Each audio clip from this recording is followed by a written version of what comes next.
শুভেচ্ছা, নতুন আরেকটি আপডেট ভিডিওতে সবাইকে স্বাগতম। আমরা ইতিমধ্যে জেনেছি যে এমপিওভুক্ত শিক্ষা প্রতিষ্ঠানে নতুন কারিকুলাম বাস্তবায়নের লক্ষ্যে গণিত ও বিজ্ঞান বিষয়ে ডিপ্লোমাধারীদেরকে শিক্ষক হিসেবে নিয়োগ দেওয়া হচ্ছে।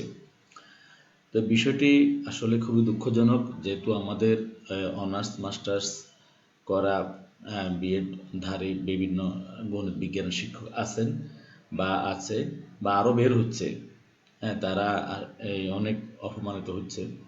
যা হোক, এই বিষয়টা নিয়ে কিন্তু যারা বিএসসি ধারী ইঞ্জিনিয়ারিং লাইনে আর টেকনিক্যাল লাইনে যারা বিএসসি ধারী আছে তারা বিষয়টা নিয়ে ক্ষুব্ধ।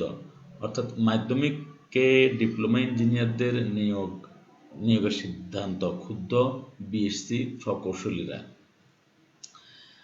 মাধ্যমিক পর্যায়ে নতুন কারিকুলাম বাস্তবায়ন ও শিক্ষক সংকট মেটাতে ডিপ্লোমা প্রকৌশলীদের শিক্ষক পদে নিয়োগ দেওয়ার কথা জানান শিক্ষামন্ত্রী মহিবুল হাসান চৌধুরী নোফেল।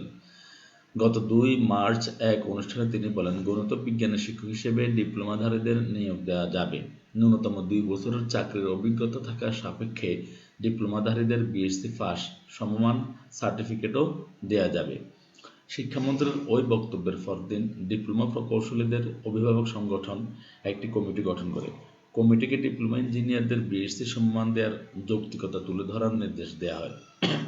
এই কমিটি রিপোর্ট জমার আগেই গত 15 এপ্রিল কারিগরি শিক্ষা বোর্ড একটি প্রজ্ঞাপন জারি করে। প্রজ্ঞাপনে ডিপ্লোমা ইঞ্জিনিয়ারদের বিএসসি পাস সমমান মর্যাদা দেওয়ার বিষয়ে প্রয়োজনীয় মতামত ও সুপারিশ তৈরি করতে বলা হয়। এদিকে ডিপ্লোমা প্রকৌশলীরা এই সিদ্ধান্তকে সাধুবাদ জানালেও বিএসসি ইঞ্জিনিয়াররা এতে ক্ষুব্ধ প্রতিক্রিয়া জানিয়েছেন। বিএসসি ইঞ্জিনিয়াররা জানান, তাড়াহুড়ো করে পরীক্ষা নিরীক্ষা ছাড়া এমন সিদ্ধান্ত হতাশাজনক। এতে শিক্ষাখাতে জটিলতা বাড়বে। অপরদিকে ডিপ্লোমা ইঞ্জিনিয়াররা জানান, চতুর্থ শিল্প বিপ্লবের জন্য এটি কল্যাণমুখী সিদ্ধান্ত। ইনস্টিটিউট অব ডিপ্লোমা ইঞ্জিনিয়ার্সের সভাপতি এ.কে.এম. হামিদ বলেন, আমাদের একটি বিশাল জনশক্তি রয়েছে, এটিকে জনসম্পদে পরিণত করা দরকার।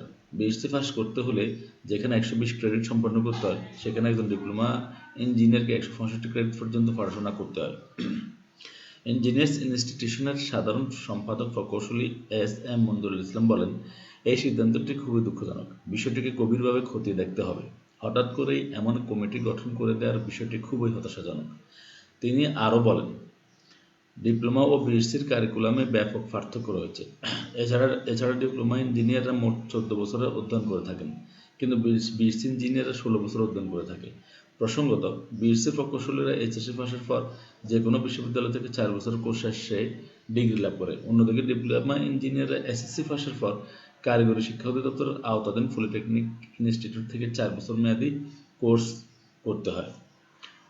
বিষয়টা খুবই হতাশাজনক। পরে আবার এমন একটা সময় আসবে যে বলবে যে এই দেশে যোগ্য শিক্ষক নেই, নতুন কারিকুলাম বাস্তবায়নের জন্য বাইরে থেকে শিক্ষক আনা হোক। দেখবেন আপনারা খুব তাড়াতাড়ি এটা হচ্ছে বাইরের দেশ থেকে শিক্ষক এনে এই দেশে আপনার শিক্ষা কার্যক্রম চালাবে। আর এই দেশে যারা শিক্ষিত, যারা পড়ালেখা করে বেরোচ্ছে, তারা কিন্তু পঙ্গু হয়ে যাবে। জানি না আমাদের ভাগ্যে কি আছে। সবাই ভালো থাকবেন। আল্লাহ হাফিজ।